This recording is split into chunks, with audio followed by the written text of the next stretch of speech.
മറ്റു വാർത്തകളിലേക്ക്. സംസ്ഥാനത്ത് ഉയർന്ന താപനില മുന്നറിയിപ്പ്. പാലക്കാട് ഓട്ടോമാറ്റിക് വെതർ സ്റ്റേഷനുകളിൽ രേഖപ്പെടുത്തിയത് 45 ഡിഗ്രിക്ക് മുകളിൽ.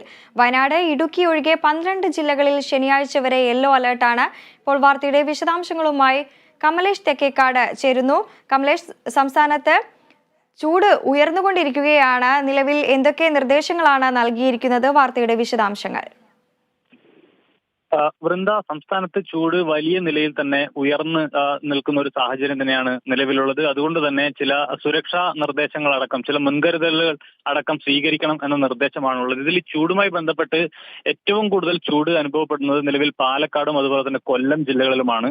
പാലക്കാട് ഇത് 45 ഡിഗ്രി സെൽഷ്യസിന് മുകളിൽ പോയി എന്നുള്ളതാണ് കണക്കുകൾ സൂചിപ്പിക്കുന്നത്. അതോടൊപ്പം കൊല്ലത്താണ് രണ്ടാമതായി ഏറ്റവും കൂടുതൽ ചൂടുള്ളത്. അത് 40 ഡിഗ്രി സെൽഷ്യസിന് മുകളിൽ കൊല്ലത്ത് ചൂട് അനുഭവപ്പെടുന്നുണ്ട് എന്നുള്ളതാണ്. ഈ ഓട്ടോമാറ്റിക് വെതർ സ്റ്റേഷനുകളിലാണ് ഈ ഉയർന്ന താപനില രേഖപ്പെടുത്തിയിട്ടുള്ളത്. ഏറ്റവും കൂടുതൽ ഈ പാലക്കാട് ജില്ലയിലെ ചില കാഞ്ഞിരംകുളം അടക്കമുള്ള ചില സ്ഥലങ്ങളിലാണ് 45.6 ഡിഗ്രി സെൽഷ്യസ് അടക്കം ചൂട് രേഖപ്പെടുത്തിയിട്ടുള്ളത്.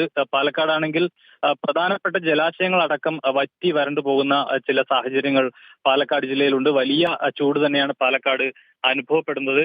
നിലവിലെ ഈ നിർദ്ദേശങ്ങൾ എന്ന് പറയുന്നത് ഈ ചൂടോട് കൂടിയ അസ്വസ്ഥതയുള്ള അന്തരീക്ഷ സ്ഥിതിക്ക് സാധ്യതയുണ്ട്. ഇന്ന് ഉച്ചയ്ക്ക് ഒരു 2:30 വലിയ നിലയിൽ അന്തരീക്ഷ ആർദ്രത വർദ്ധിക്കുമെന്ന ഒരു മുന്നറിയിപ്പ് കൂടിയാണ് ഉള്ളത്. 50% മുതൽ 60% വരെ അന്തരീക്ഷ ആർദ്രത വർദ്ധിക്കാനുള്ള ഒരു സാധ്യതയുണ്ട്. ആ ഒരു പരിധിയിലേക്ക് ആർദ്രത കടക്കും എന്നതാണ് നിർദ്ദേശമായി വന്നിട്ടുള്ളത്. അതോടൊപ്പം ഈ ശാരീരിക ബുദ്ധിമുട്ട് അനുഭവപ്പെടുന്നവർ ആരെങ്കിലും ഉണ്ടെങ്കിൽ മുൻകരുതൽ നടപടികൾ സ്വീകരിക്കണം, വലിയ ജാഗ്രത പാലിക്കണം എന്നതടക്കമുള്ള നിർദ്ദേശങ്ങളാണ്. ഏതായാലും സംസ്ഥാനത്ത് ചൂട് വലിയ നിലയിൽ വർദ്ധിച്ചുകൊണ്ടിരിക്കുന്ന സാഹചര്യമാണ്. മുൻ വർഷങ്ങളിലേതിന് അപേക്ഷിച്ച് നോക്കുമ്പോൾ വലിയ നിലയിൽ തന്നെയാണ് ചൂട് കൂടുന്നത്. ഇതിപ്പോൾ ഏപ്രിൽ മാസമാണ്. ഇനിയിപ്പോൾ മെയ് മാസത്തോട് അടുക്കുന്ന സമയത്ത് ഇനിയും ചൂട് വർദ്ധിക്കുമെന്ന റിപ്പോർട്ടുകൾ തന്നെയാണ് പുറത്തു വരുന്നത്. വൃന്ദ.